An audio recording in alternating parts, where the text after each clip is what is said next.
إن الحمد لله الأكرم الذي خلق الإنسان وكرم وعلمه من البيان ما لم يعلم فسبحان الذي لا يحصى امتنانه باللسان ولا بالقلم ونشهد أن لا إله إلا الله وحده لا شريك له ونشهد أن محمدًا عبده ورسوله الذي أرسله بالحق بشيرا ونذيرا وداعيا إلى الله بإذنه وسراجا وقمرا منيرا فقد قال الله تبارك وتعالى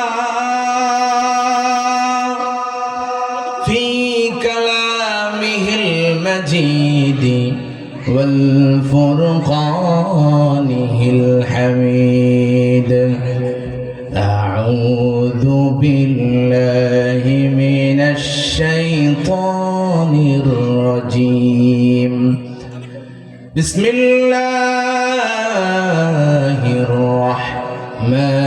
الرحمن الرحيم كل نفس ذائقة الموت وإنما توفون أجوركم يوم القيامة فمن زحزح عن النار وأدخل الجنة فقد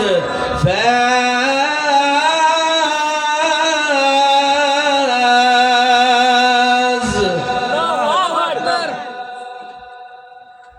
فمن زحزح عن النار وأدخل الجنة فقد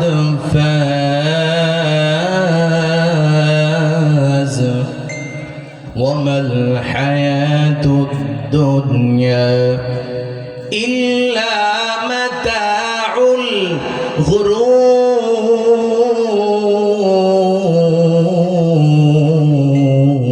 الغرور الله أكبر وقال صاحب القرآن صلى الله عليه وسلم إذا وضع الميت في قبره جاء القرآن عند رأسه والصلاة عن يمينه والصوم عن شماله وسائر الحسنات عند رجليه أو كما قال النبي عليه الصلاة والسلام وقال تعالى في شان حبيبه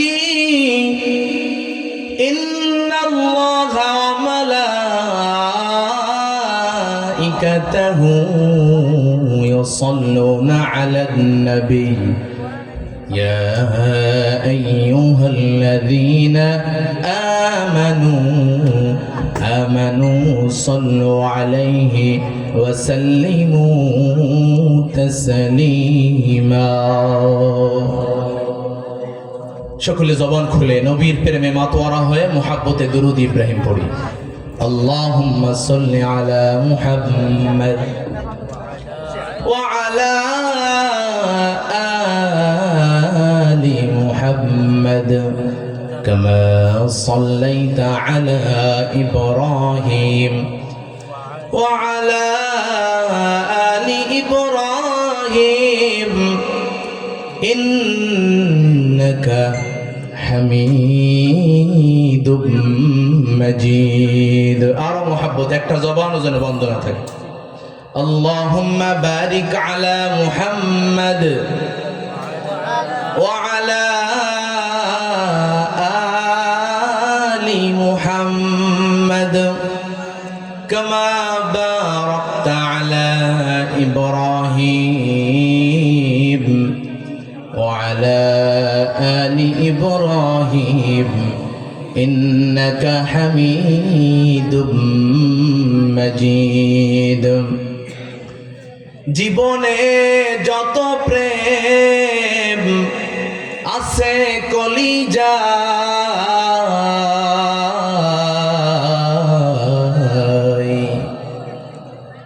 জীবনে যত প্রেম আছে কলিজায়,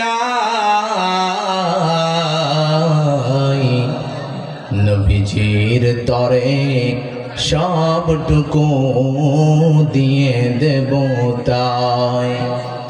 বিনিময় শাফাত যদি তার পাই, মুছে যাবে জীবনের যত ব্যথা ভার।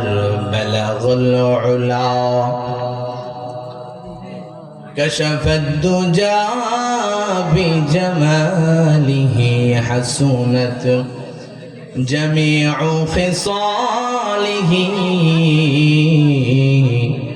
صلوا عليه وآله। আল্লাহর জিকির করবে যারা, আল্লাহর প্রিয় বান্দা তারা, আল্লাহর প্রিয় বান্দা যারা জান্নাতে প্রবেশ করবে তারা। লা ইলাহা ইল্লাল্লাহ, জোরে লা ইলাহা ইল্লাল্লাহ, লা ইলাহা ইল্লাল্লাহ, লা ইলাহা ইল্লাল্লাহ। সবাই মোহাব্বতে, জবান বন্ধ থাকবে না। লা ইলাহা ইল্লাল্লাহ, লা ইলাহা ইল্লাল্লাহ। ভাইজান বহু দূরে মদিনায় আমরা কেমনে যাব জানি না, বহু দূরে মদিনায় আমরা কেমনে যাব জানি না। দয়ার আল্লাহ দয়া করো,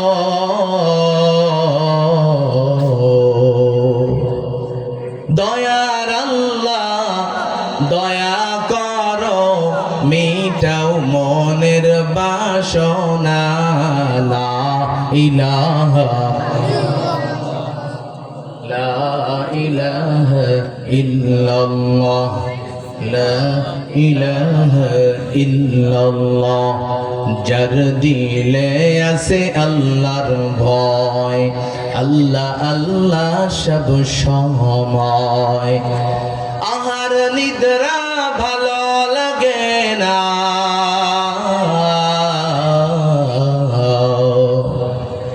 আহার নিদ্রা ভালো লাগে না, ভালো লাগে শুধু আল্লাহ আল্লাহ। লা ইলাহা ইল্লাল্লাহ, লা ইলাহা ইল্লাল্লাহ। আওয়াজ কই, জিকিরের আওয়াজ করেন সবাই। হ্যাঁ, জবান খুলে আল্লাহর মোহাব্বতে জিকির করতে হবে। লা ইলাহা ইল্লাল্লাহ,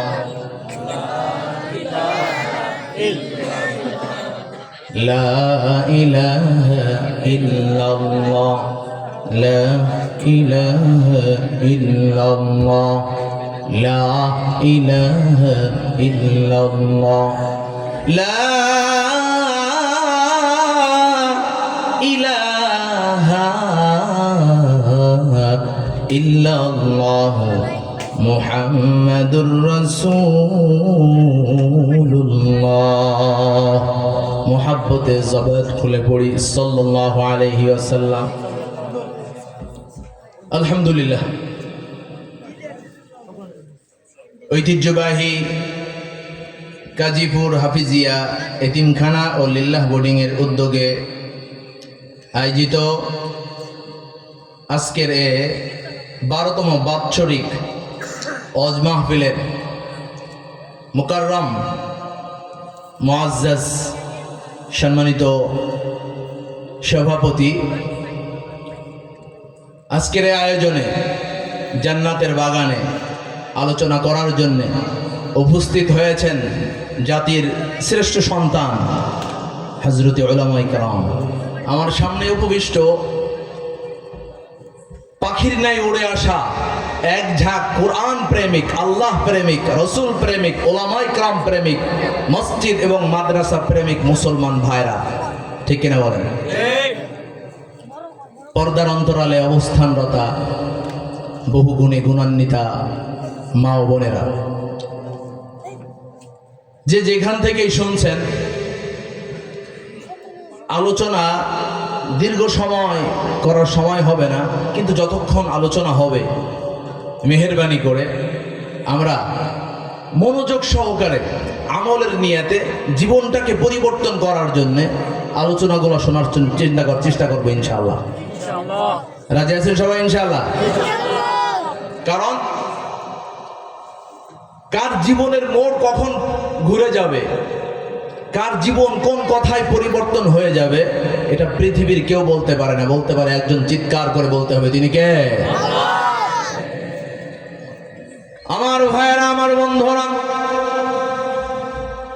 আল্লাহ পাক রব্বুল আলামিন মুহাব্বত করে ভালোবেসে আপনাকে আমাকে যে দুনিয়ার জান্নাতের বাগানের মধ্যে এসে আল্লাহর দেওয়া হায়াত থেকে কিছু সময় অতিবাহিত করার তৌফিক দিয়েছেন, এটা আল্লাহ তাআলার পক্ষ থেকে অনেক বড় এক নিয়ামত।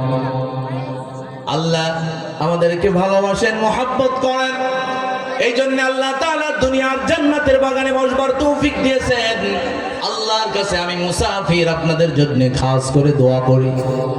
স্টেজে যারা আছে, আমার সামনে যারা বসে আছে, পর্দার অন্তরালে যেই সমস্ত মা বোনরা শুনতেছেন, আমরা যেহেতু দুনিয়ার জান্নাতের বাগানে আসবার বসবার, দুনিয়ার শ্রেষ্ঠ কিতাব কোরআনে কারীম থেকে, রাসূলের পবিত্র জবানের অসংখ্য অগণিত হাদিস থেকে কিছু কথা বলবার এবং শুনবার মতো যেই মহান রব্বুল আলামিন আপনাকে আমাকে তৌফিক দান করেছেন, সেই মহান রব নিশ্চয় আমাদেরকে ভালোবাসেন, আমাদেরকে মুহাব্বত করেন, এই জন্য দুনিয়ার জান্নাতের বাগানে আমাদেরকে বসার তৌফিক দিয়েছেন। কথা বলেন ঠিক কিনা? রব যদি ভালো না বাসতেন, গায়ের জোরে এখানে এসে বসা যায় না, টাকার জোরে এখানে এসে বসা যায় না, ক্ষমতার জোরে এখানে এসে বসা যায় না। দুনিয়ার জান্নাতের বাগানে যেহেতু আমাদেরকে একসাথে বসবার তৌফিক দিয়েছেন, মহান আল্লাহর কাছে দোয়া করি আল্লাহ পাক রব্বুল আলামিন যেন সবচেয়ে দামি জান্নাত, জান্নাতুল ফিরদাউসের মধ্যে আমাদেরকে একসাথে বসবাস করার তৌফিক দান করেন। পড়েন আল্লাহুম্মা আমিন। সুযোগ কিন্তু সব সময় আসে, সুযোগ কাজে লাগাতে হয় ভাই। আমার ভাইয়েরা, আমার বন্ধুরা, আল্লাহ পাক রব্বুল আলামিন বলতেছিলাম, কার জীবনের মোড় কখন পরিবর্তন করে দিবে এটা কেউ বলতে পারে না। হাদিস শরীফের মধ্যে এসেছে, আল্লাহ রাসূল সাল্লাল্লাহু আলাইহি ওয়াসাল্লাম ইরশাদ করেছেন, একজন ব্যক্তি জান্নাতের পথে চলতে চলতে, জান্নাতের পথে চলতে চলতে জান্নাতের অতি নিকটে চলে গেছে, আর কিছু দূর গেলে জান্নাতে প্রবেশ করতে পারে। ঈমান নিয়ে মৃত্যুবরণ করার পরে জান্নাতে প্রবেশ করতে পারে, কিন্তু ওই ব্যক্তি তার আমল নিয়ে অহংকার করলো। মসজিদ মাদ্রাসায় দান করা এটা ভালো কাজ, এতিম মিসকিন অসহায় বিধবা কাঙ্গাল কাঙ্গালিনীকে দান করা এটা ভালো কাজ, অসুস্থ মানুষের পাশে দাঁড়ানো এটাও ভালো কাজ। এই ভালো কাজগুলো করার পরে ওই বান্দা অহংকার করা শুরু করলো। অহংকারকারীকে আল্লাহ তাআলা পছন্দ করেন নাকি অপছন্দ করেন? আল্লাহ পাক রব্বুল আলামিন ওই বান্দার উপরে অসন্তুষ্ট হয়ে গেল। শয়তান এই সুযোগটাকে কাজে লাগাইল। শয়তান তাকে ধোঁকা দিয়ে বোকা বানায় জান্নাতের পথ থেকে ফেরায় জাহান্নামের পথে রওনা করায় দিল। নাউজুবিল্লাহ। আবার এক ব্যক্তি সে জাহান্নামের পথে চলতেছিল। জাহান্নামের পথে চলতে চলতে একবারে জাহান্নামের অতি নিকটে চলে গেছে। আর কিছু দূর গেলে জাহান্নামে চলে যায়। কিন্তু ওই বান্দা কাজীপুরের মতো এই হাফিজিয়া মাদ্রাসার মাহফিলের মতো এমন কোন একটা কোরআনের মাজলিসে আসার পরে, কোরআন হাদিসের আলোচনা শ্রবণ করার পরে সে তার জীবনের ভুলগুলো বুঝতে পারল। তার ভুলগুলো বুঝতে পেরে আল্লাহ পাক রব্বুল আলামিনের কাছে তওবা করলো। জীবনের গুনাহের প্রতি লজ্জিত হয় আখেরি মুনাজাতের মধ্যে আল্লাহ পাক রব্বুল আলামিনের দরবারে হাত উঠায় চোখের পানি ছেড়ে ছেড়ে কান্নাকাটি করে দোয়া করলো। জিন্দেগীর গুনাহগুলোকে আল্লাহর কাছ থেকে মাফ করায় নেওয়ার জন্য ক্ষমা চাইলো। আল্লাহ তাআলা খুশি হয়ে ওই ব্যক্তিকে জাহান্নামের পথ থেকে ফিরায় জান্নাতের পথে রওনা করায় দিল। জোরে জোরে পড়ি সুবহানাল্লাহ। এই জন্য আমার ভাইরা, আমার বন্ধুরা, এই মাজলিস থেকে আমরা যে আলোচনাগুলো শুনবো শেষ পর্যন্ত থাকবো। ইভেন আমরা আখেরি মোনাজাতের মধ্যে আল্লাহর দরবারে হাত উঠায় কান্নাকাটি করে জিন্দেগীর গুনাহগুলোকে মাফ করায় নিয়ে তারপরে মাসুম হয়ে বাড়ির দিকে রওনা দিব। জোরে জোরে পড়েন ইনশাআল্লাহ। আমার ভাই, আমার বন্ধুরা, গভীর মনোযোগ লাগান। একটা সময় দেখা যাইতো মাহফিল অনেক বেশি হইতো না। এখন তো মাহফিল অসংখ্য অগণিত মাহফিল হয় একটা রাতের মধ্যে। তালাশ করলে দেখবেন আপনাদের আশপাশেও কিন্তু মাহফিল হইতেছে। একটা সময় মাহফিল এত বেশি হইতো না, কিন্তু মানুষগুলো যখন মাহফিল শুনতো, মাহফিলগুলো শোনার মধ্যে আমলের নিয়াতে শুনতো, মনোযোগ সহকারে শুনতো, জীবন পরিবর্তনের নিয়াতে শুনতো। ছোটবেলায় দেখেছি কয়েক গ্রাম মিলায় তারপরে একটা মাহফিল হইতো, কয়েক এলাকা মিলায়, কয়েকটা ওয়ার্ড মিলায় তারপরে একটা মাহফিল হইতো। এলাকার মানুষগুলো সারা বছর ধরে প্রিপারেশন নিত, প্রস্তুতি গ্রহণ করত। মাহফিলের নির্দিষ্ট দিনটা কখন আসবে, কবে আসবে, যখন আসবে ওই নির্দিষ্ট দিনটা, ওই দিনটা আসার আগে আগে ছোটবেলায় ঘরের মা বোনদেরকে দেখেছি তারা মাহফিলের দিন আসার আগে আগে ঘরের কাপড় চোপড়গুলো তারা পরিষ্কার করে ফেলতো। ঘরগুলোকে সুন্দর করে পরিষ্কার করে পরিপাটি করে রাখতো। কথা বলেন ঠিক না ঠিক? ঘরগুলো পরিপাটি করে রাখতো। শুধু তাই নয়, মুরব্বী বাবাজিরা, আমাদের মুরব্বীরা যখন মাহফিল শোনার জন্য আসতো, ওই মুরব্বী বাবাজিরা মাহফিলে আসার আগে সুন্দর একটা গোসল দিয়ে ফ্রেশ একটা মন নিয়ে কোরআন হাদিসের মাহফিলে আসতো। মনোযোগ সহকারে মাহফিল শোনার পরে তওবা করে আল্লাহ পাক রব্বুল আলামিনের কাছ থেকে জিন্দেগীর গুনাহগুলোকে মাফ করায় নিত। কিন্তু দুঃখ আর পরিতাপের বিষয় হলো মাহফিল তো এখন ঘন ঘন হয়, কিন্তু মানুষের আমলের নীতি নৈতিকতার মধ্যে কোনো পরিবর্তন নাই। কথা বলেন ঠিক না ঠিক? মাহফিল তো ঘন ঘন হইতেছে, কিন্তু আমাদের চরিত্রের মধ্যে কোনো পরিবর্তন নেই। নামাজের সংখ্যা দিন দিন আরো কমতেছে না বাড়তেছে? সুদ যারা খায়, ঘুষ যারা খায়, সুদ ঘুষের পরিমাণ বাড়তেছে না কমতেছে? তার মানে আমাদের ইসলাহ হওয়ার পরিবর্তে, আমরা সংশোধন হওয়ার পরিবর্তে আমরা আরো কি হচ্ছে, পিছলা হইতেছি। আমার ভাইরা, আমার বন্ধুরা, এমনটি করা যাবে না। আব্দুল কাদের জিলানী রাহমাতুল্লাহি আলাইহির মাজলিসে এক ব্যক্তি আসলো বয়ান শোনার জন্য। আপনারা যেমন এসেছেন এই মাহফিলে হুজুরদের বয়ান শোনার জন্য, উলামায়ে কিরামদের বয়ান শোনার জন্য যেমনি ভাবে আপনারা এসেছেন, আব্দুল কাদের জিলানী রাহমাতুল্লাহি আলাইহির মাহফিলেও এক ব্যক্তি দূর থেকে সফর করে আসলো মাহফিল শোনার জন্য, ওয়াজ শোনার জন্য।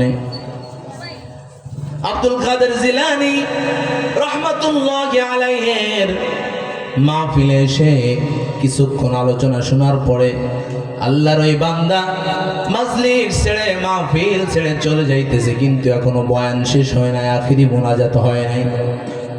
আপনারাও চলে যাবেন নাকি? এমন করবেন? এমনটি করা যাবে না। আল্লাহর ওই বান্দা, তার সাথে আপনার জিন্দেগির তারে মিলাইতে গেলে হবে না।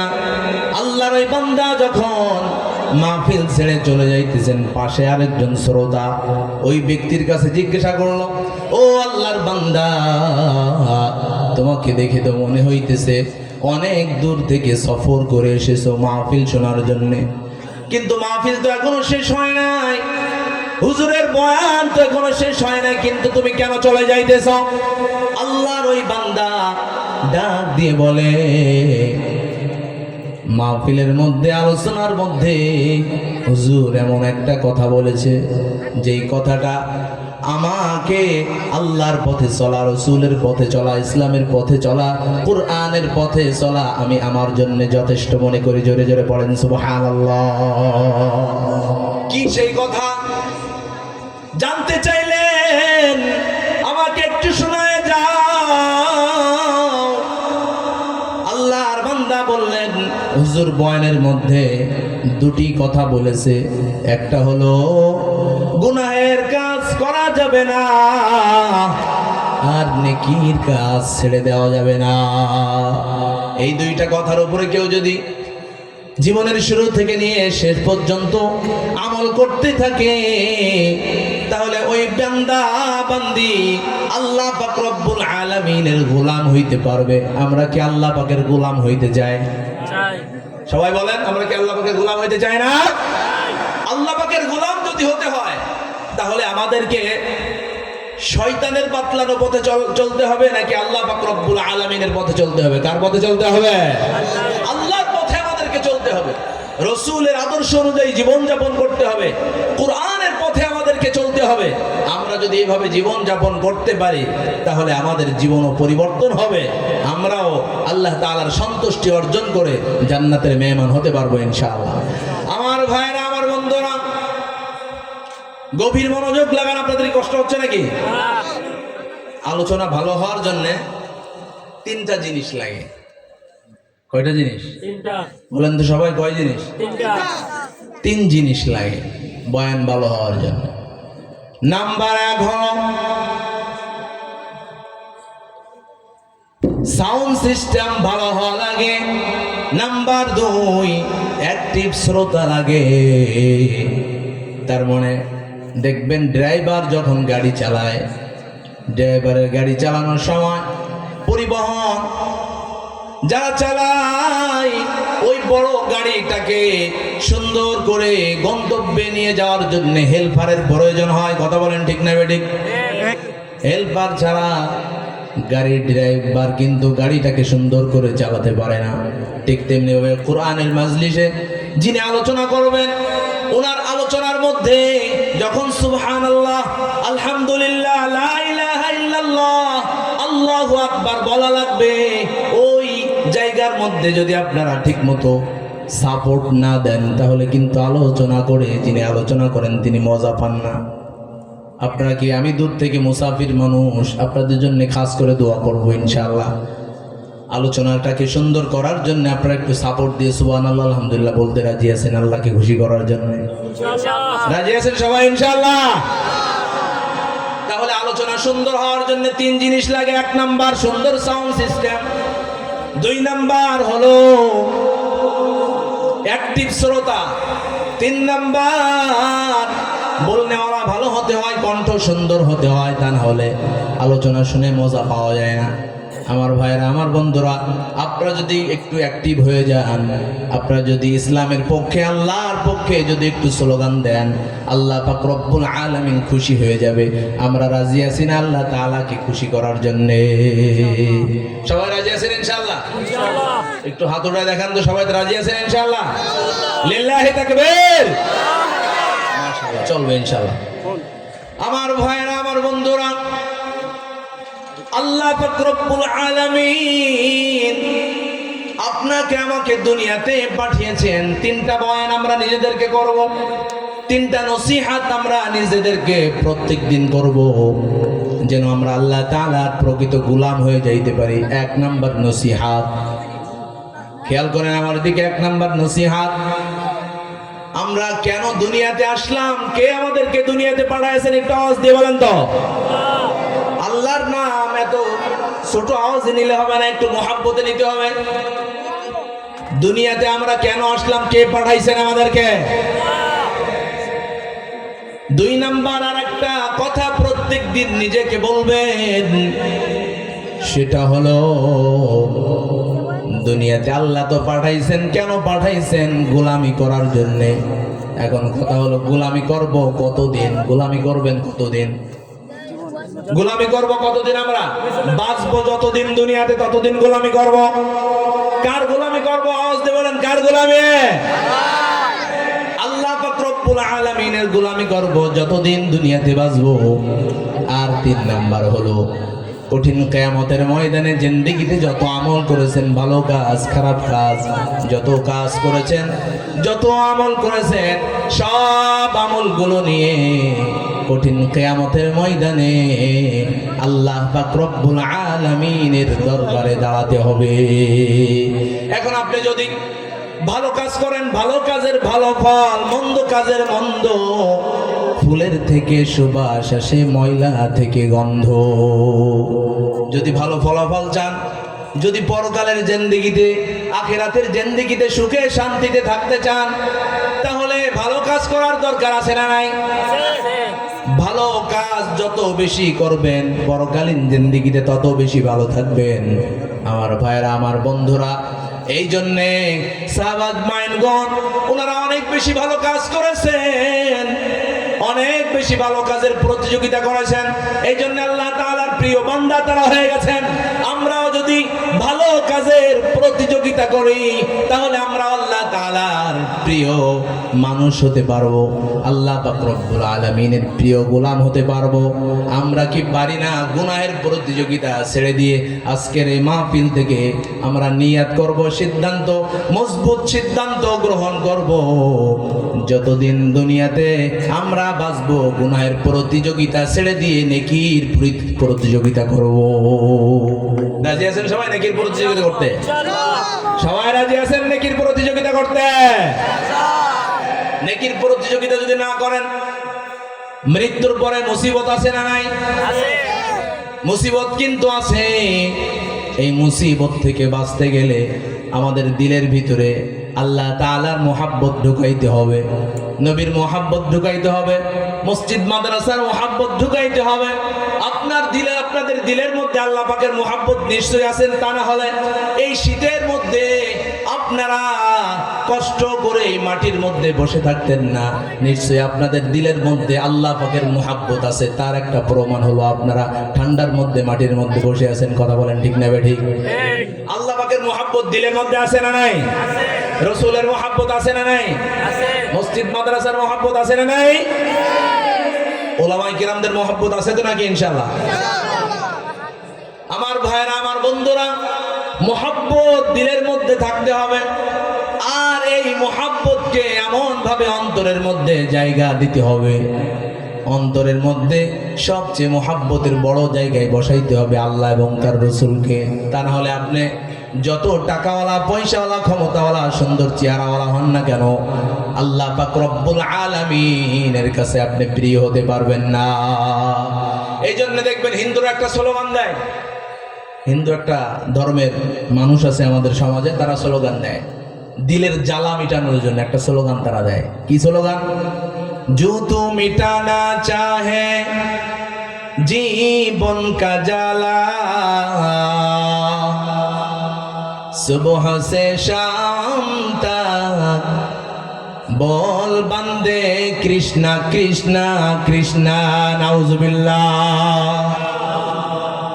কিন্তু আমরা মুসলমান, আমাদের স্লোগান এমন হবে না, আমাদের স্লোগান হবে, সবাই আমার সাথে বলেন, जो तू मिटाना चाहे जीवन का जाला, सुबह से शाम तक, शाम से सुबह तक बोल बंदे अल्लाह अल्लाह अल्लाह, ला इलाहा इल्लल्लाह, जोरे ला ইলাহা ইল্লাল্লাহ লা ইলাহা ইল্লাল্লাহ লা ইলাহা ইল্লাল্লাহ আসমান জামিন গায়রুল্লাহ জিন ফেরেশতা গায়রুল্লাহ বাজার মাজার গায়রুল্লাহ দরগা দুর্গা গায়রুল্লাহ জরেলা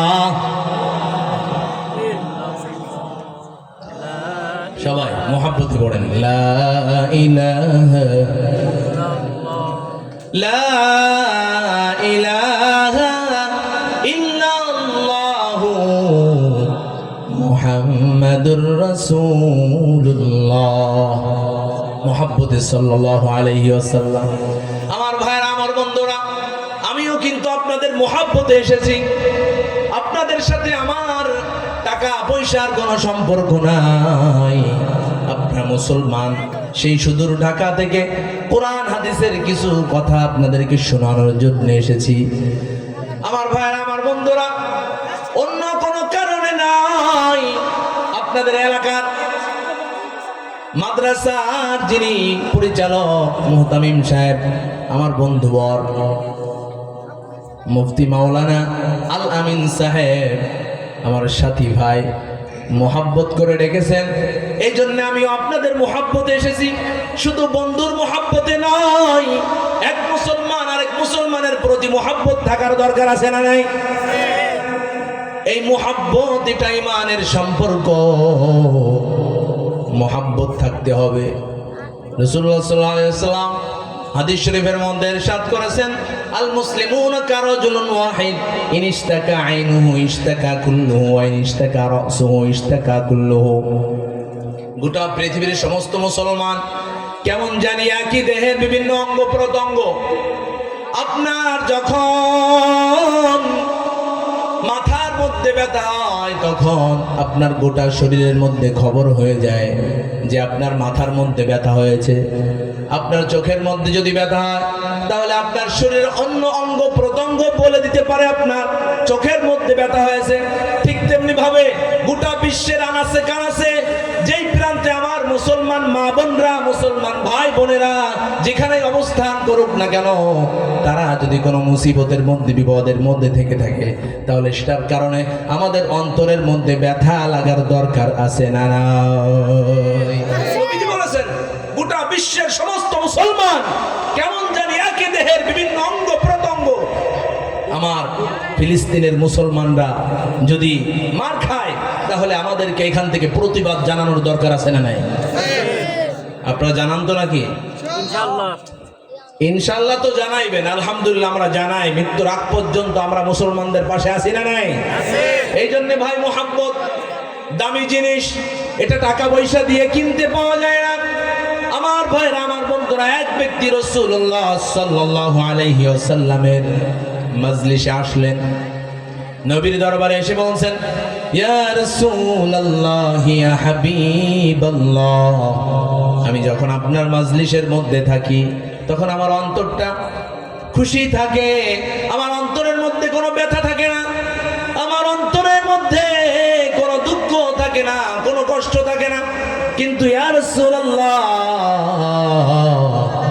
ইয়া হাবিবাল্লাহ, আমি যখন আপনার মজলিস ছেড়ে চলে যাই, আপনার মজলিস থেকে চলে যাওয়ার পরে আমার অন্তরের মধ্যে ব্যথা শুরু হয়ে যায়, কষ্ট শুরু হয়ে যায়। ইয়া রাসূলুল্লাহ,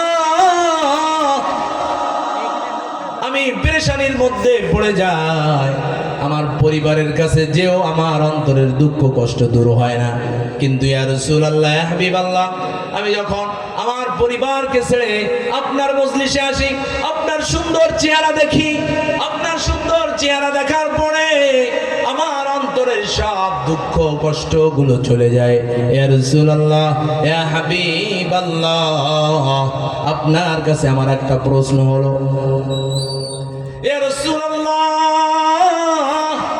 আপনার কাছে আমার একটা প্রশ্ন। আপনি তো নবী মানুষ, আপনি তো রাসূল, আপনি তো দামি মানুষ। আপনি যখন পরকালীন জিন্দেগিতে জান্নাতের মধ্যে অবস্থান করবেন, বসবাস করবেন ইয়া রাসূলুল্লাহ। ওই জান্নাতের মধ্যে আপনি তো উচ্চ মাকামের মধ্যে থাকবেন, কিন্তু আমি তো আপনার উম্মত, আমি তো অত উচ্চ মাকামে আপনার সাথে থাকতে পারবো না। এই জন্য ইয়া রাসূলুল্লাহ, ইয়া হাবিবাল্লাহ, আমার মনের মধ্যে বড় দুঃখ, আমার মনের মধ্যে বড় কষ্ট। ইয়া রাসূলুল্লাহ, আপনার কাছে আমি জানতে চাই, ইয়া রাসূলুল্লাহ, আমি দুনিয়াতে যেমন আপনার মাজলিসে না আসলে শান্তি পায় না, ঠিক তেমনি ভাবে আপনি ছাড়া আমার জান্নাত তো বড় অসম্পূর্ণ হয়ে যাবে। ইয়া রাসূলুল্লাহ, ইয়া হাবিবাল্লাহ, আমার এই কষ্ট তো দূর হবে না। ইন দ্য মিন টাইম নবীজি ওই লোকটাকে একটা হাদিস শুনিয়ে দিলেন। নবীজি বললেন, মান আহাব্বা সুন্নতি ফাকাদ আহাব্বানি ওয়া মান আহাব্বানি কানা মাই ফিল জান্নাহ। যেই ব্যক্তি আমি নবীকে মহব্বত করবে, আমরা নবীকে মহব্বত করি কি করি না? দেখেন নবীজি কত দামি হাদিস শোনাইলেন, কত সুন্দর হাদিস। নবীজি ওই লোকটির যন্ত্রণা, মনের যন্ত্রণা, অন্তরের কষ্ট দূর করার জন্য শোনায় দিলেন। নবীজি বললেন, মান আহাব্বা সুন্নতি ফাকাদ আহাব্বানি। যেই ব্যক্তি আমি নবীর সুন্নাতকে মহব্বত করবে, সে কেমন জানি আমি নবীকে মহব্বত করবে। ওমান আহাব্বানি কানা মাই ফিল জান্নাহ। আর যেই ব্যক্তি আমি নবীজিকে মহব্বত করবে, আমি নবীজিকে ভালোবাসবে, ওই উম্মত আমার থেকে দূরে থাকবে না, আমি নবীর সাথে একই জান্নাতে বসবাস করবে। সুবহানাল্লাহ। আমরা কি নবীর সাথে জান্নাতে থাকতে চাই কি চাই না? নবীর সাথে যদি জান্নাতে থাকতে হয়, তাহলে আমাদেরকে নবীর ঘর মাদ্রাসাকে মহব্বত করতে হবে, মাদ্রাসাকে ভালোবাসতে হবে। মাদ্রাসারে ভালোবাসতে রাজি আছেন? নবীজির একটা মাদ্রাসা ছিল, নবীজির মাদ্রাসার নাম হলো আসহাবে সুফা। আর আপনাদের মাদ্রাসার নাম গাজীপুর হাফিজিয়া মাদ্রাসা ও লিল্লাহ বোর্ডিং। এই লিল্লাহ বোর্ডিং এর প্রতি আপনাদের অন্তরের মধ্যে ভালোবাসা আছে না নাই? আসতে বলেন কেন, আসে না নাই? সবার অন্তরের মধ্যে নবীজির ঘর, নবীজির মোহাব্বতের মাদ্রাসা, এই মাদ্রাসার প্রতি আমাদের দিলের মধ্যে মোহাব্বত আছে না নাই ভাই? কতটুকু? অল্প নাকি অনেক বেশি? দেখা যাবে, পরীক্ষা হয়ে যাবে। নবীকে আপনারা কতটা মোহাব্বত করেন, নবীর ঘর মাদ্রাসাকে কতটা মোহাব্বত করেন, নবীর ঘর মাদ্রাসারে কতটা পছন্দ করেন, সেটার পরীক্ষা এখন হয়ে যাবে। কিছুক্ষণের মধ্যে পরীক্ষা শুরু হবে। আরো কিছু ভাইরা আসতেছে, তাদেরকে আসতে দেন, ওই ভাইদেরকে নিয়ে আমরা পরীক্ষাটা করি। আমার ভাইরা, আমার বন্ধুরা, তাহলে সাহাবাত মাইনগণ আল্লাহর কাছে দামি হয়েছেন। ওনারা আল্লাহ তাআলার কাছ থেকে জান্নাতের সার্টিফিকেট পেয়েছেন। তাদের ছিল নেকির প্রতিযোগিতা, নেক আমলের প্রতিযোগিতা। এই জন্য তারা আল্লাহ তাআলার কাছে দামি হয়ে গেছেন। আমরাও যদি নেক আমলের প্রতিযোগিতা করি, তাহলে আমরাও আল্লাহ তাআলার কাছে দামি হইতে পারবো। রাসূলের সাহাবী, এই উম্মতের সবচেয়ে দামি সাহাবী নাম হলো হযরত আবু বকর সিদ্দিক রাদিয়াল্লাহু তাআলা আনহু। চিৎকার মেরে বলেন আল্লাহু আকবার। যেই উম্মতকে, নবীর যেই সাহাবীকে জান্নাতের সকল দরজা আহ্বান করতে থাকবে, নবীজির কাছে সাহাবা আজমাইনগণ প্রশ্ন করলেন, ইয়া রাসূলুল্লাহ, ইয়া হাবিবাল্লাহ, দুনিয়াতে এমন কোন মানুষ কি আছে যেই মানুষকে জান্নাতের সকল দরজাগুলো আহ্বান করতে থাকবে? নবীজি বললেন, হ্যাঁ হ্যাঁ আছে। নবীজি বললেন, আমার সেই সাহাবী আর কেউ না, আমার সেই সাহাবী হলো আমার হিজরতের রাতের সাহাবী হযরত আবু বকর সিদ্দিক রাদিয়াল্লাহু তাআলা আনহু। তিনি এত বেশি আল্লাহর কাছে প্রিয় ছিলেন, তিনি যখন রাস্তা দিয়ে হাঁটতেন, তাকে হযরত আবু বকর সিদ্দিক রাদিয়াল্লাহু তাআলা আনহুকে ফেরেশতারাও পর্যন্ত সালাম দিত। জোরে জোরে পড়ি সুবহানাল্লাহ। আমার ভাইরা, আমার বন্ধুরা, শুধু তাই নয়, ইসলামের দ্বিতীয় আরেকজন খলিফা নাম হলো হযরত ওমর ফারুক রাদিয়াল্লাহু তাআলা আনহু। তিনি যখন রাস্তা দিয়ে চলতেন, তখন শয়তান, যেই শয়তান আমাদেরকে ধোঁকা দিয়ে আমাদের দ্বারা অন্যায় করায়, আমাদেরকে বোকা বানায়, বিভিন্ন পাপের কাজ করায়, ওই শয়তান হযরত ওমর ফারুক রাদিয়াল্লাহু তাআলা আনহু যেই রাস্তা দিয়ে জানতে পারতো ওমর আসতেছে এই রাস্তা দিয়ে, তাহলে শয়তান ওই রাস্তা ছেড়ে অন্য রাস্তা দিয়ে চলাচল করতে। জোরে জোরে পড়ি সুবহানাল্লাহ। আর আমরা শয়তানকে আমরা দাওয়াত দিয়ে নিয়ে আসি, ঠিক কিনা বলেন ভাই? আমার ভাইরা, আমার বন্ধুরা, এই জন্য নেকির প্রতিযোগিতা করতে হবে। হযরত আবু বকর সিদ্দিক রাদিয়াল্লাহু তাআলা আনহু, হযরত ওমর ফারুক রাদিয়াল্লাহু তাআলা আনহু, ওনারা সব সময় নেকির প্রতিযোগিতা করতেন।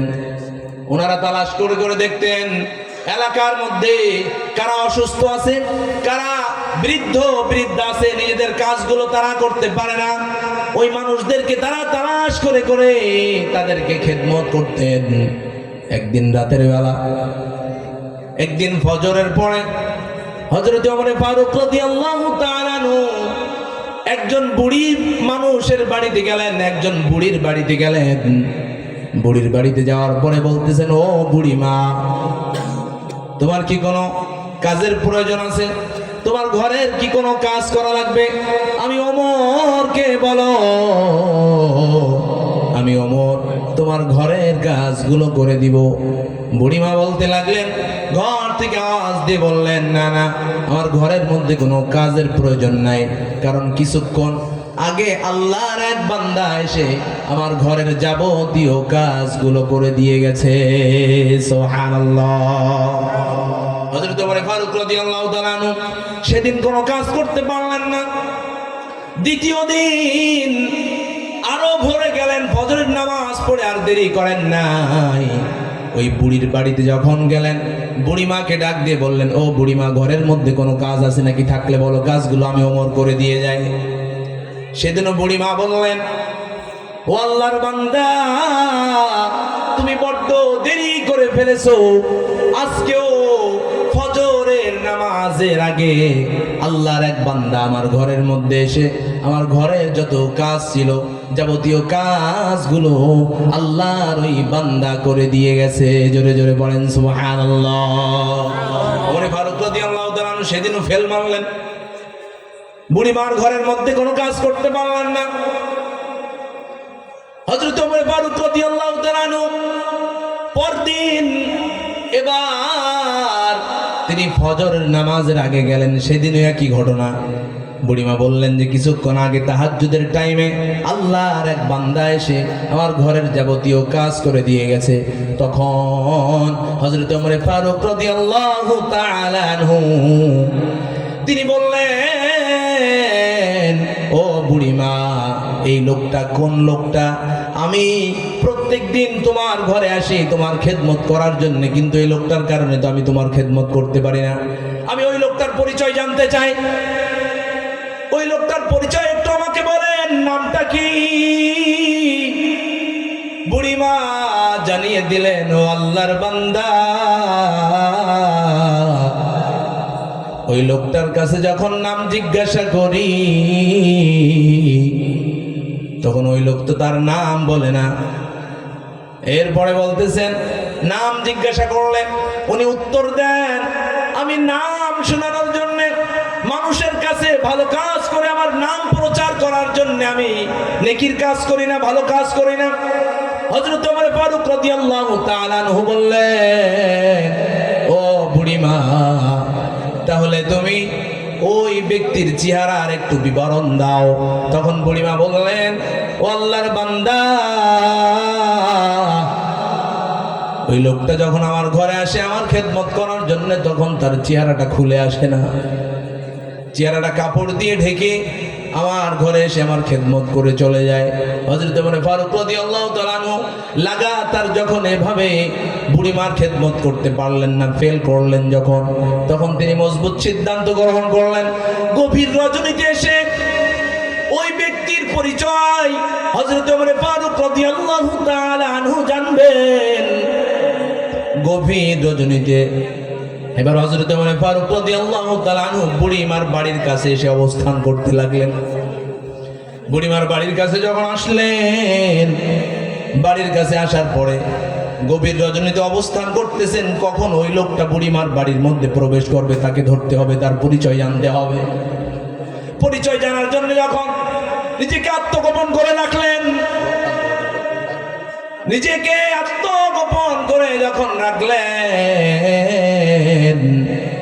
ও বুড়িমা, আমি এই গভীর রজনীতে তোমার খেদমত করার জন্য এসেছি। আমার ভাইয়েরা, আমার বন্ধুরা, হঠাৎ করে একটা আওয়াজ এসেছে। মেহেরবানি করে আমার আশপাশে যেই সমস্ত মুসলমান ভাইরা দাঁড়িয়ে দাঁড়িয়ে আলোচনা শুনছেন, কাল বিলম্ব না করে একটু কষ্ট করে জান্নাতের বাগানটাকে সুন্দর করেন। আল্লাহ আপনার জীবনকে সুন্দর করে দেবে। চিৎকার মেরে বলেন আল্লাহু আকবার। আমাদের জীবন সুন্দর পৃথিবীর কোন মানুষ করে দিতে পারে না, একজন জীবন সুন্দর করে দিতে পারেন। চিৎকার মেরে বলতে হবে তিনি কে।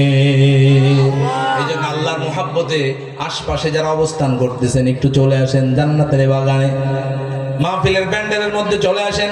আমার ভাইরা, আমার বন্ধুরা, বলতেছিলাম গভীর রজনীতে হযরত ওমর ফারুক রাদিয়াল্লাহু তাআলা আনহু ওই লোকটার পরিচয় জানার জন্য যে আত্মগোপন করে দাঁড়িয়ে রইলেন।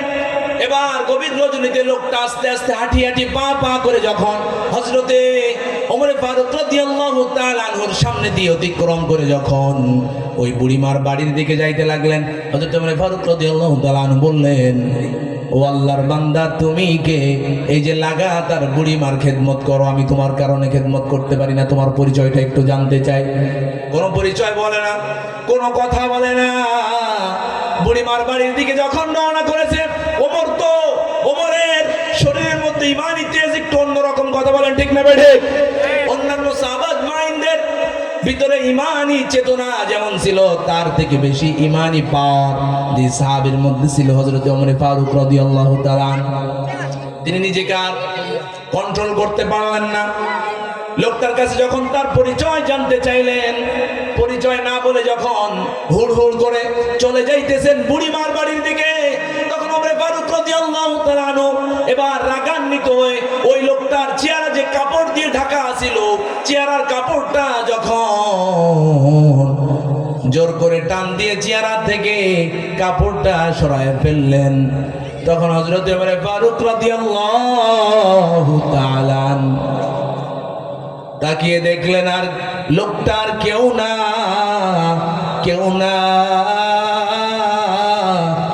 লোকটা হলো রাসূলের হিজরতের রাতের সাহাবী হযরত আবু বকর সিদ্দিক রাদিয়াল্লাহু তাআলা। আল্লাহু আকবার পড়েন। হযরত ওমর ফারুক রাদিয়াল্লাহু তাআলা যখন দেখলেন লোকটা রাসূলের হিজরতের রাতের সাহাবী হযরত আবু বকর,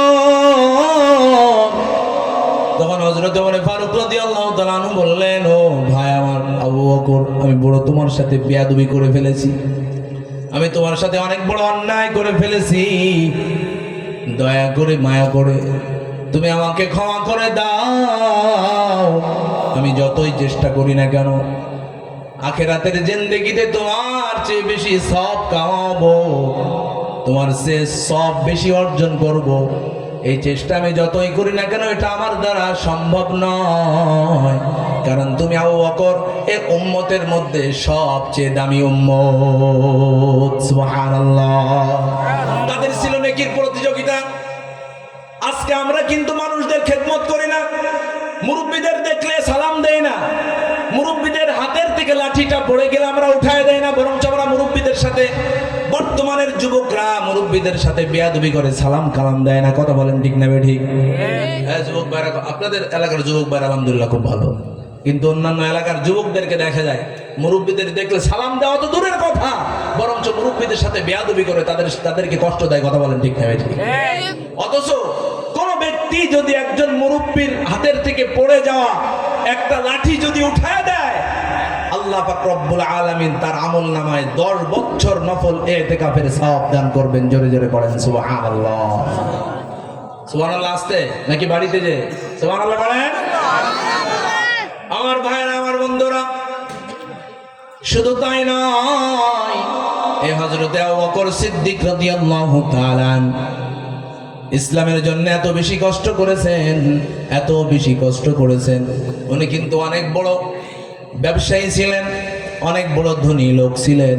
হযরত আবু বকর সিদ্দিক রাদিয়াল্লাহু তাআলা আনহু ওনার অনেকগুলো দোকান ছিল, সব দোকান তিনি ইসলামের জন্য আল্লাহ এবং তার রাসূলের জন্য সবগুলোকে তিনি শেষ করে ফেলেছেন, সবগুলো ইসলামের জন্য খরচ করে ফেলেছেন, আর কোনো সম্পদ ওনার নাই।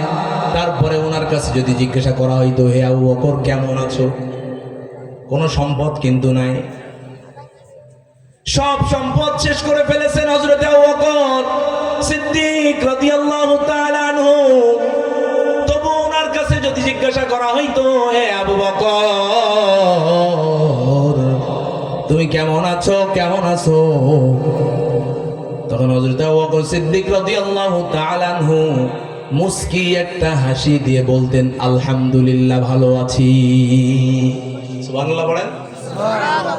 আর আমাদের টাকা পয়সার অভাব নাই, বাড়ি গাড়ির অভাব নাই।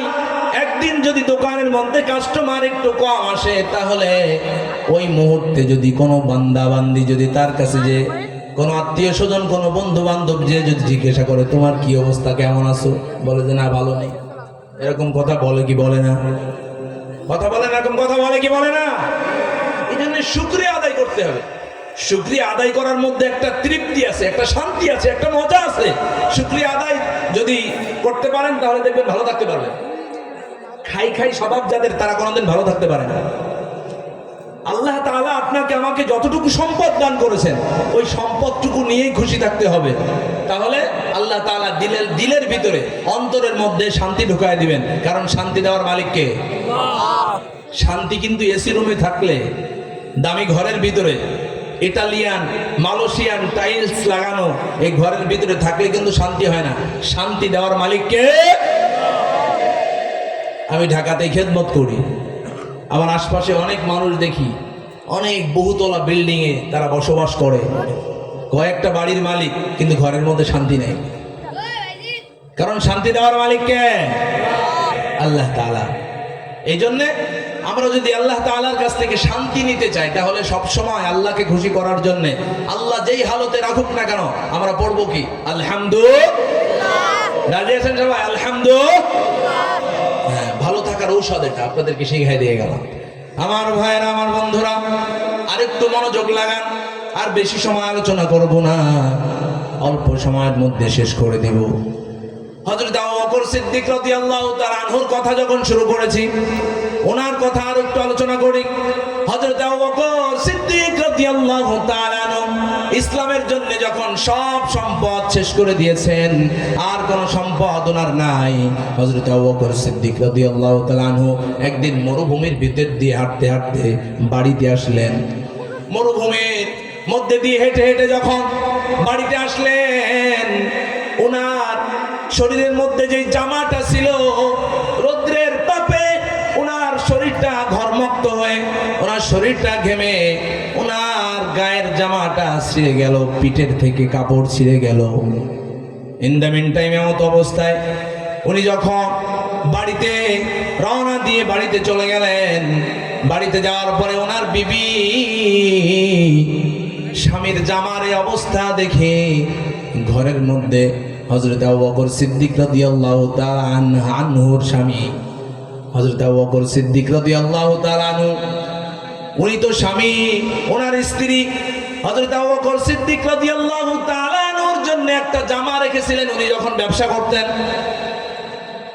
একটা সুন্দর জামা ঘরের মধ্যে উঠায় রেখেছিলেন।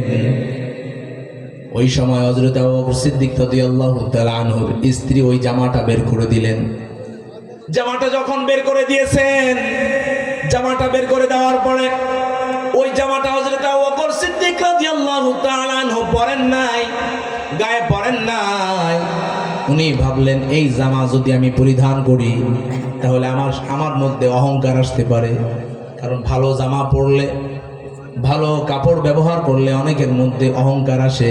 অহংকার যেন ওনাদের ভিতরে প্রবেশ না করতে পারে। হযরত আবু বকর সিদ্দিক রাদিয়াল্লাহু তাআলা আনহুর মধ্যে যেন অহংকার প্রবেশ না করতে পারে, এই জন্য বিবির সেই বের করে দেওয়া নতুন জামাটা উনি বাজারে নিয়ে গেলেন। বাজারে নিয়ে ওই জামাটা বিক্রি করে দিলেন। জামা বিক্রি করার পরে যে টাকাটা উনি পাইলেন, ওই টাকাকে দুই ভাগ করলেন। এক ভাগ দিয়ে তিনি এতিম মিসকিন বিধবা অসহায় কাঙ্গাল কাঙ্গালিনী ওনাদের পিছনে খরচ করলেন। আর অর্ধেক টাকা দিয়ে বাজার থেকে তিনি সালার চট ক্রয় করলেন। কিসের চট? সালার চট চিনেন তো আপনারা? আপনার দিকে কি বলে? সালার চট তো না, সালার চট ক্রয় করলেন।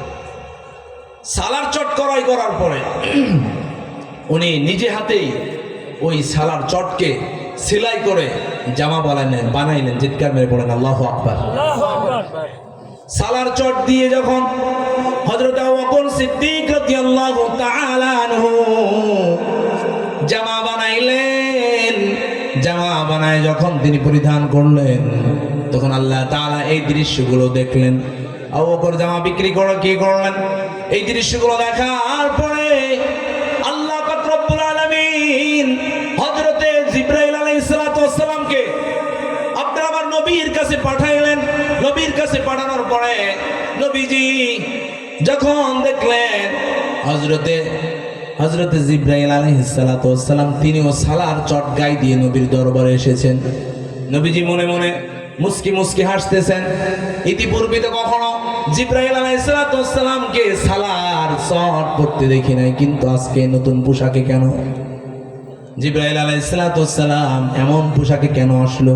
নবীজি মুস্কি মুস্কি হাসতেছেন। তখন হযরতে জিবরাইল আলাইহিস সালাতু ওয়াস সালামের কাছে নবীজি প্রশ্ন করলেন, হে জিবরাইল, এই সালার চট পরে তুমি কেন এসেছো? জিবরাইল আলাইহিস সালাতু ওয়াস সালাম নবীজিকে জানিয়ে দিলেন, ইয়া রাসূলুল্লাহ, ইয়া হাবিবাল্লাহ,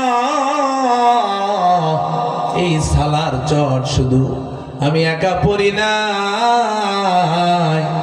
এই সালার চট আসমান জমিনে যত ফেরেশতা আছে সব ফেরেশতারা আজকে সালার চট পড়েছে। কারণ আপনার সাহাবী হযরত আবু বকর সিদ্দিক রাদিয়াল্লাহু তাআলা আনহু ইসলামের জন্য এতিম মিসকিন অসহায়দের জন্য যে কারবার করেছে, নিজের জামা বিক্রি করে দিয়ে উনি যখন সালার চট পড়েছে, আল্লাহ তাআলা আপনার এই সাহাবীর উপরে এত বেশি খুশি হয়ে গেছে, এত বেশি খুশি হয়ে গেছে। আল্লাহ তাআলা অর্ডার দিয়ে দিয়েছেন, যত ফেরেশতারা আছে আসমান জমিনের মধ্যে সব ফেরেশতারা আজকে আমার প্রিয় বান্দা আবু বকরের মতো সালার চট পড়ে জোরে জোরে পড়েন সুবহানাল্লাহ।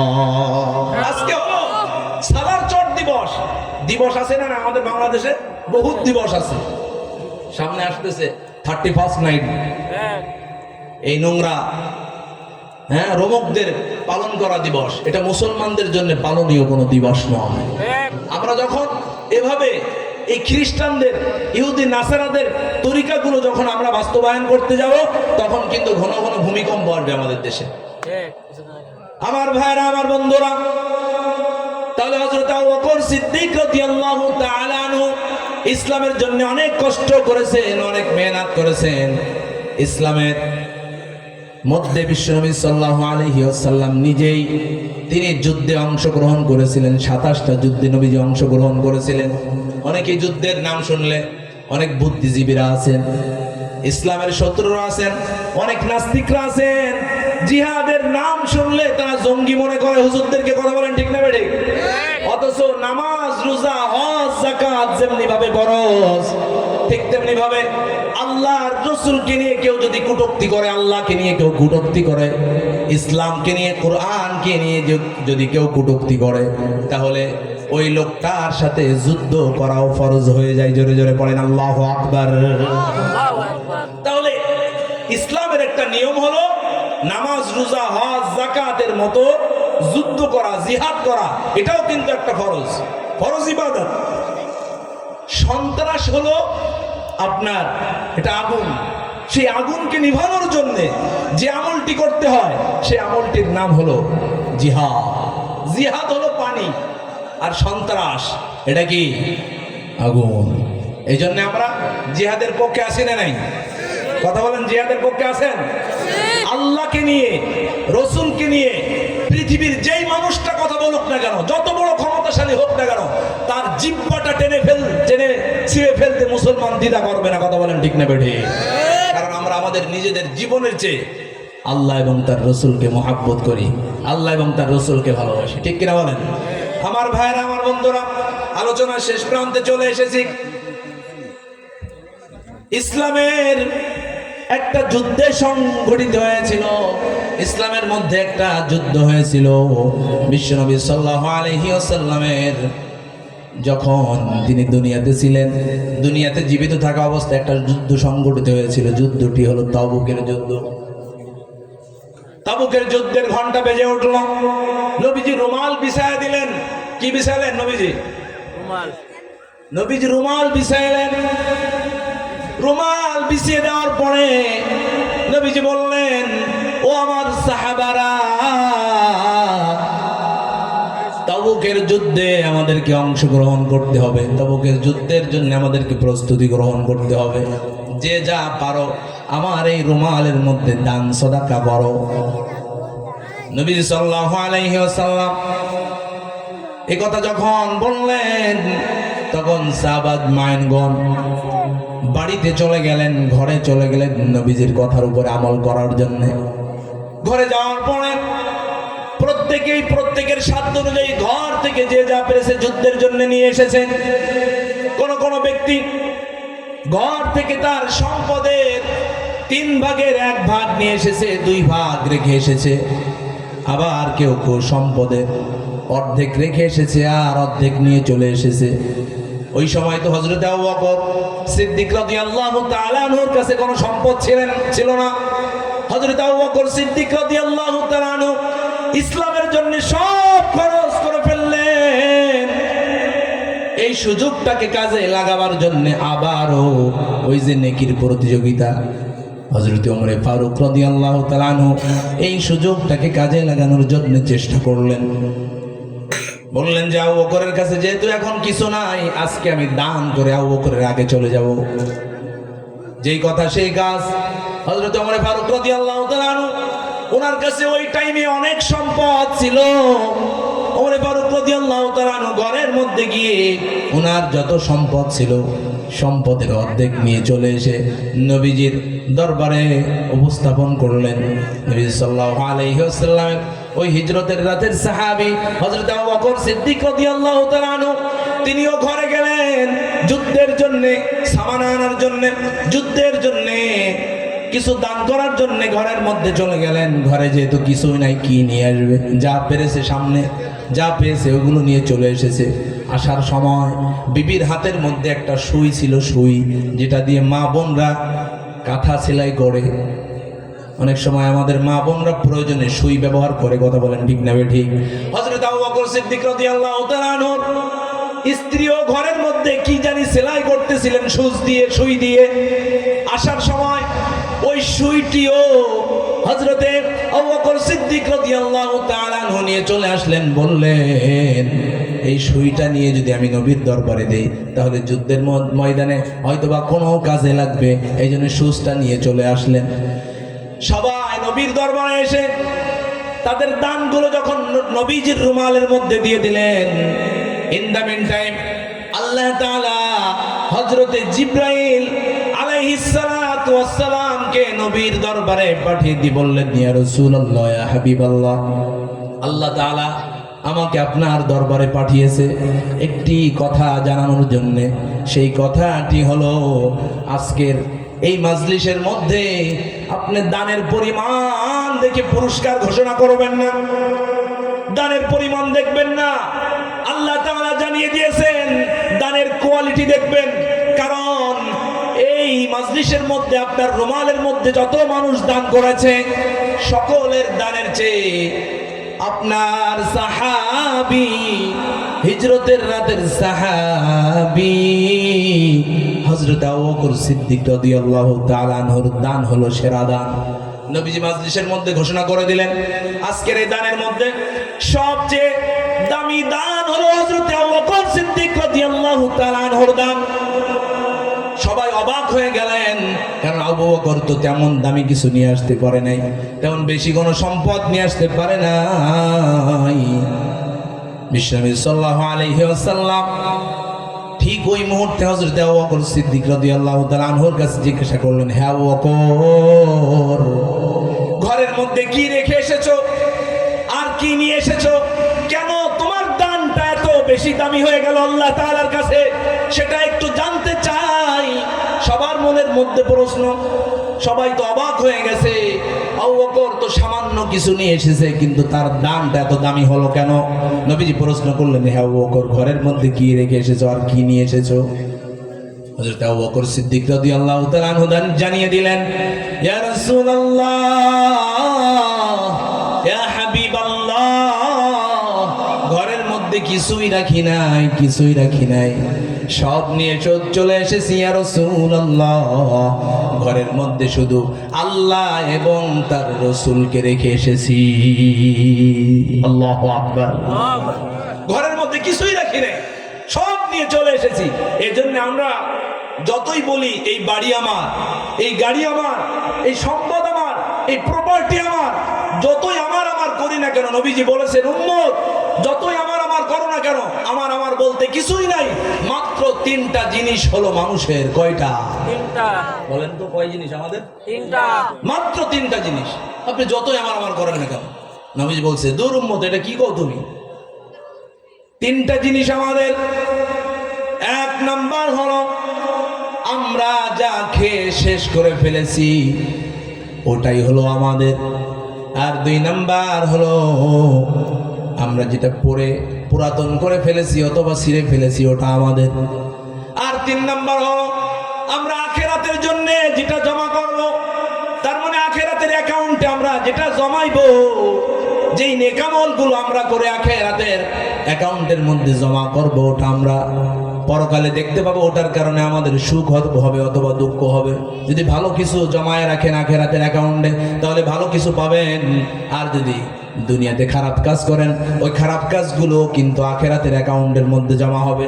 একজন মানুষ যখন দুনিয়াতে আসে, দুনিয়াতে আসার পরে ওই লোকটা যখন প্রাপ্তবয়স্ক হয়ে যায়, প্রাপ্তবয়স্ক হওয়ার সাথে সাথেই ওই লোকটার একটা অ্যাকাউন্ট খুলে যায়। যখন সে পড়ে কালিমা লা ইলাহা ইল্লাল্লাহু মুহাম্মাদুর রাসূলুল্লাহ, এই কালিমা পড়ে আমরা যখন ঈমান আনি, আল্লাহ পাক রব্বুল আলামিনের উপরে বিশ্বাস স্থাপন করি, নবীকে রাসূল হিসাবে গ্রহণ করে নেই, ইসলামকে যখন ধর্ম হিসাবে গ্রহণ করি, তখন অটোমেটিক আমাদের একটা আখেরাতের অ্যাকাউন্ট খুলে যায়। অ্যাকাউন্টটা কে খুলে দেন? হ্যাঁ, ভোটার আইডি কার্ড লাগে না, জন্ম নিবন্ধন কার্ড লাগে না, অটোমেটিকলি কালিমা পড়লে আখেরাতের অ্যাকাউন্ট কে খুলে দেন? একটু আওয়াজ করে বলুন তো, কে খুলে? আল্লাহই খুলে দেন। এই জন্য আমার ভাইয়েরা, আমার বন্ধুরা, ওই আখেরাতের অ্যাকাউন্টের মধ্যে আমরা ভালো কিছু জমা করতে চাই। রাজি আছেন সবাই? ইনশাআল্লাহ। ইনশাআল্লাহ। 3-4 জন নাকি? আমরা আখেরাতের অ্যাকাউন্টে ভালো কিছু জমা করবো ইনশাআল্লাহ। ইনশাআল্লাহ বলেন। আখেরাতের অ্যাকাউন্টে ভালো কিছু যদি জমা করতে হয়, আমাদের একটু নেকির প্রতিযোগিতা দেখাইতে হবে। আপনি যখন বিআই সাহেবের বাড়িতে যান, আপনি যখন ছেলে মেয়ের বাড়িতে যান, ওই ছেলে মেয়ের বাড়িতে যাওয়ার আগে বা কোথাও সফরে যাওয়ার আগে একটা প্রস্তুতি আছে না নাই? বলেন তো। আছে। বিআইনের বাড়িতে যখন যান, প্রস্তুতি আছে না নাই? মুসলমান একটা আওয়াজ দিয়ে বলেন তো। আছে, অবশ্যই আছে। ঠিক তেমনি ভাবে আমাদের দুনিয়ার জীবন একদিন শেষ হয়ে যাবে, আমাদেরকে আখেরাতের জীবনের জন্য প্রস্তুতি গ্রহণ করতে হবে, প্রিপারেশন নিতে হবে আমাদেরকে। আখেরাতের অ্যাকাউন্টের জন্য আমাদেরকে প্রিপারেশন নিতে হবে। কারণ হাদিস শরীফের মধ্যে এসেছে, এটা আমার শেষ কথা, হাদিস শরীফের মধ্যে এসেছে, নবীজি বলেছেন, ইদা উদিয়াল মাইয়িতু ফি কবরিহি জাআল কুরআন ইনদা রাসিহি। যখন একজন মাইয়িতকে কবরের মধ্যে রাখা হয়, চক্ষুটা বন্ধ করেন। ও গাজীপুরের মুসলমান, ও চুয়াডাঙ্গা মেহেরপুরের মুসলমান, চক্ষুটা একটু বন্ধ করে দেখেন তো। আপনার যদি হঠাৎ করে আপনার 3.5 হাত বডি থেকে আপনার রুহটা বের হয়ে চলে যায়, আপনার আত্মীয় স্বজনরা আপনাকে কেউ বাড়িতে রাখবে না, আপনার ঘরের মধ্যে রাখবে না, আপনার আত্মীয় স্বজনরা সবাই মিলে আপনাকে ওই বাসতলায় গহীন অন্ধকার কবরের মধ্যে রেখে আসবে। গহীন অন্ধকার কবরের মধ্যে যখন আপনাকে আমাকে রেখে আসা হবে, গহীন অন্ধকার কবরে রেখে আসার পরে আপনি যদি ঈমান নিয়ে কবরে যাইতে পারেন, নেকির প্রতিযোগিতা করে যদি আপনি কবরের মধ্যে যাইতে পারেন, আল্লাহর ডাকে ডাকে যদি ঈমানের সাথে সাড়া দিতে পারে, আপনাকে কবরে রেখে আসার পরে আপনার আত্মীয় স্বজনরা যখন কবরে মাটি দিয়ে বিদায় নিয়ে চলে আসবে, কিছু দূর আসার পরে আত্মীয় স্বজনদের পায়ের জুতার যে আওয়াজটা আপনি শুনতে পাবেন, ওই মুহূর্তে আপনার দেহের মধ্যে আল্লাহ তাআলা রূহটা আবার ফিরায় দিবেন। কারণ আপনার কাছে 3টা প্রশ্ন করা হবে। কবরবাসীর কবরের মধ্যে যখন রূহটা ফিরায় দেওয়া হয়, রূহটা ফিরায় দেওয়ার পরে 3টা প্রশ্ন করা হয়। 1 নাম্বার হলো মার রব্বুকা, তোমার রব কে। 2 নাম্বার মা দীনুকা, তোমার দিন কি। 3 নাম্বার ওমান হাদার রাজুলুল্লাযী বুইসা ফীকুম, নবীজির চেহারা দেখায় বলা হবে এই লোককে যাকে তোমাদের মাঝে পাঠানো হয়েছিল নবী হিসাবে। আপনি যদি ইমানদার হয়ে থাকেন, আল্লাহ পাকের গোলাম হয়ে থাকেন, আর নবীর খাঁটি উম্মত যদি হয়ে থাকেন, ওই দিন এই প্রশ্নগুলোর জবাব আপনার জবান থেকে বের হবে।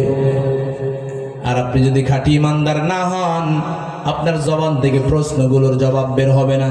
যদি জবাবটা সুন্দর মতো বের হয়ে যায়, সুন্দর মতো যদি জবাবগুলো আপনি দিতে পারেন, তাহলে ফেরেশতারা আপনাকে আল্লাহ পাক রব্বুল আলামিনের অর্ডারে জাহান্নামের আসন দেখাবে। আপনাকে জাহান্নামের আসন দেখানোর পরে আপনাকে বলা হবে ওই যে তাকিয়ে দেখো, ওই জাহান্নামের আসনের পরিবর্তে আল্লাহ তাআলা তোমার উপরে সন্তুষ্ট হয়ে, তুমি যেহেতু প্রশ্নগুলোর উত্তর দিতে পেরেছো, এই জন্য আল্লাহ তাআলা তোমার উপরে সন্তুষ্ট হয়ে তোমাকে জান্নাতের মেহমান বানিয়ে দিয়েছে। জোরে জোরে পড়েন সুবহানাল্লাহ।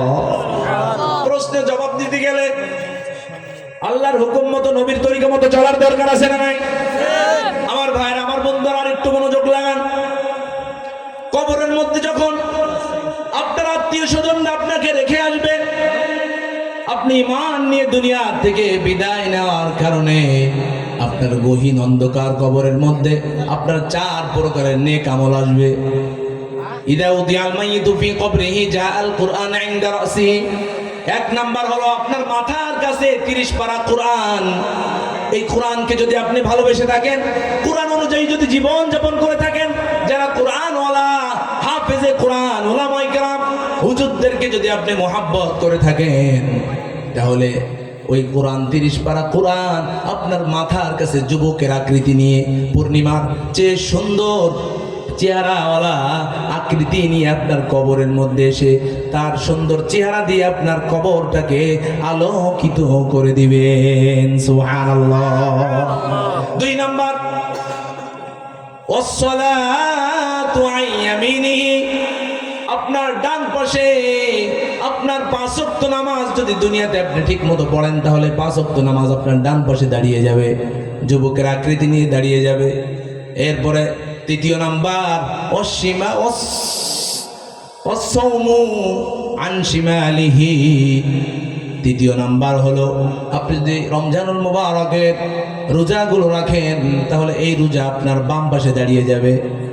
ওয়াসাইরুল হাসানাতি ইনদা রিজলাইহি।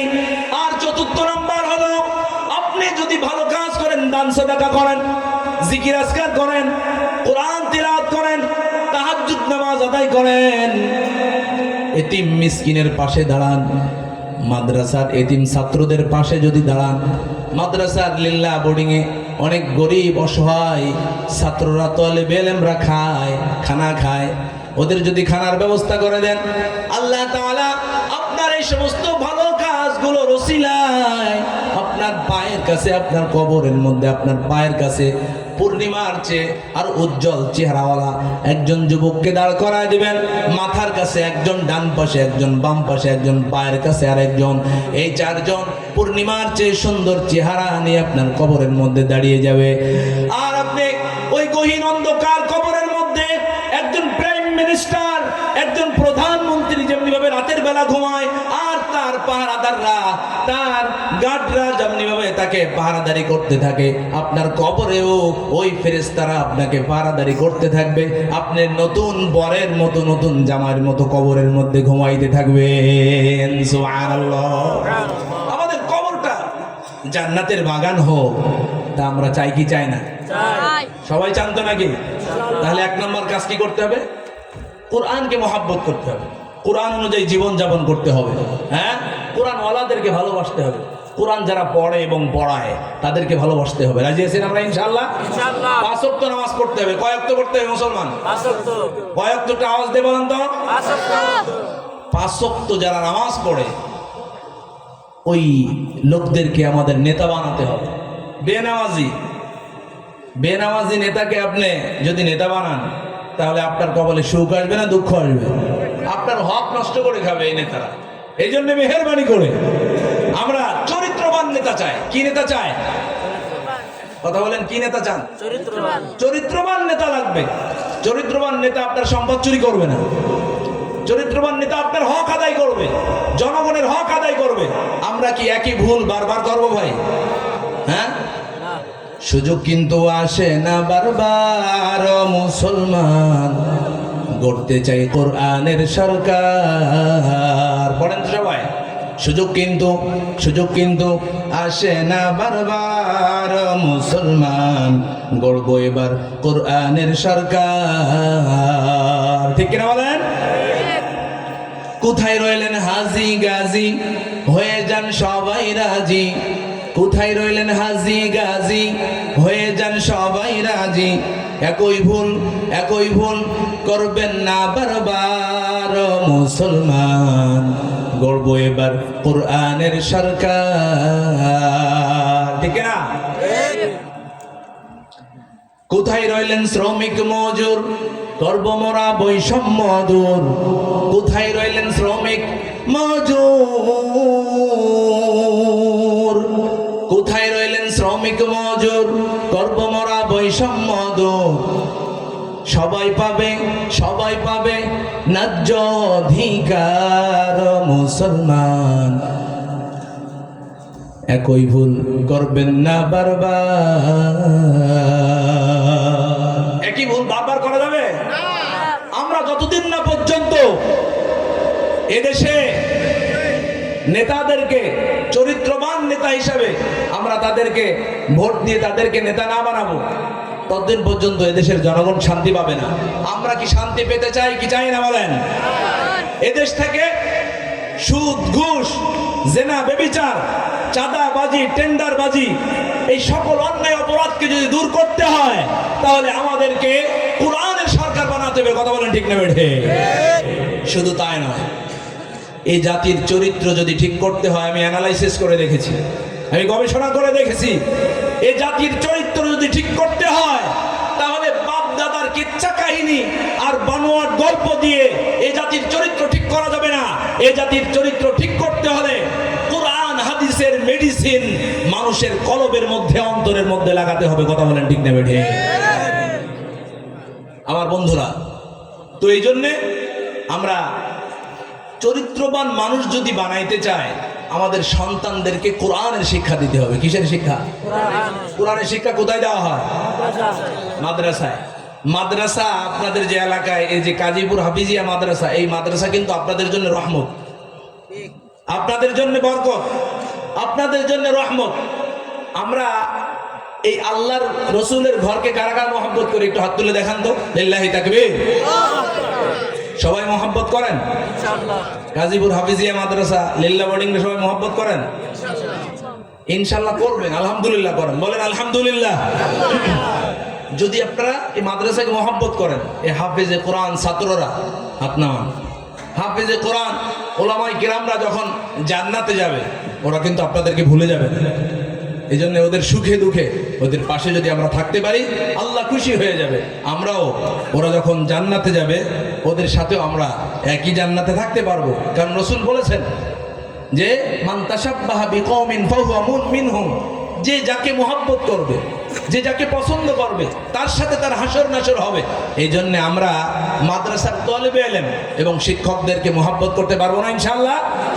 মাদ্রাসার মহব্বতে কিছু জরুরত, যেহেতু মাদ্রাসা আপনাদের এলাকার রহমতের একটা কারখানা, এই রহমতের কারখানায় আমরা দান সদাকা বেশি বেশি করে আমরাও আল্লাহর কাছ থেকে রহমত নেওয়ার চেষ্টা করবো। যেখানে কোরআন তিলাওয়াত হয় সেখানে কার রহমত নাজিল হয়? সবাই আওয়াজ দিয়ে বলেন, যেখানে কোরআন তিলাওয়াত হয় সেখানে কার রহমত নাজিল হয়?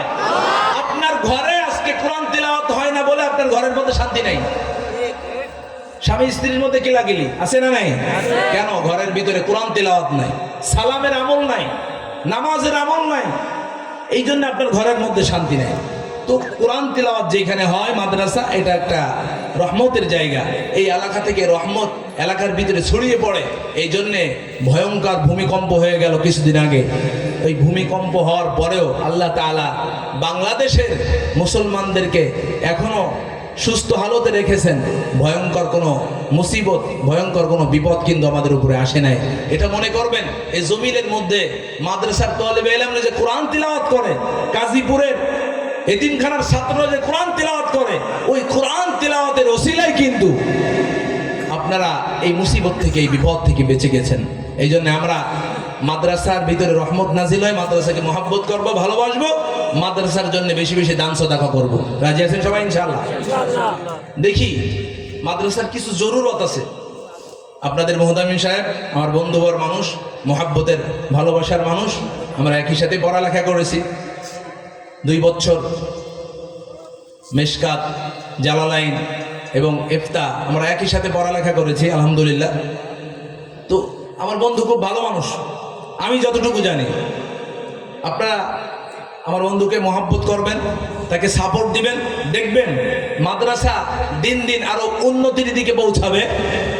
এলাকার ভিতরে মানুষ বেশি বেশি নামাজি হবে, আপনাদের সন্তানরা কোরআন প্রেমিক হবে। এই সন্তান যখন কোরআন প্রেমিক হবে, কোরআন তিলাওয়াত করবে, সন্তান আপনাকে কষ্ট দিয়ে বৃদ্ধাশ্রমে পড়াবে না। আমরা অনেক সময় বুড়া বয়সে এসে সন্তানদের টাকার মেশিন বানায়, আল্লাহর সাথে পরিচয় না করায়, কোরআন হাদিসের শিক্ষা না দিয়ে আমরা কি করি? হুজুরদের কাছে আসি, নালিশ নিয়ে আসি, তাবিজ নেওয়ার জন্য, পানি পড়া নেওয়ার জন্য আসি। আরে ভুল তো আপনিই করছেন প্রথমে, কারণ আপনি ছোট্টবেলায় আপনার সন্তানের হক আদায় করতেন, আল্লাহর সাথে, তার রসুলের সাথে, কোরআনের সাথে পরিচয় করায় দিতেন, নামাজের সাথে পরিচয় করায় দিতেন। যেই সন্তান কোরআন তিলাওয়াত করে, 5 ওয়াক্ত নামাজ পড়ে, ওই সন্তান কখনো পিতামাতাকে কষ্ট দিতে পারে না। কথা বলেন ঠিক না? ঠিক। আপনি সন্তানের হক আদায় করেন না বলে আপনার সন্তান বড় হয়ে আপনার হক আদায় করে না।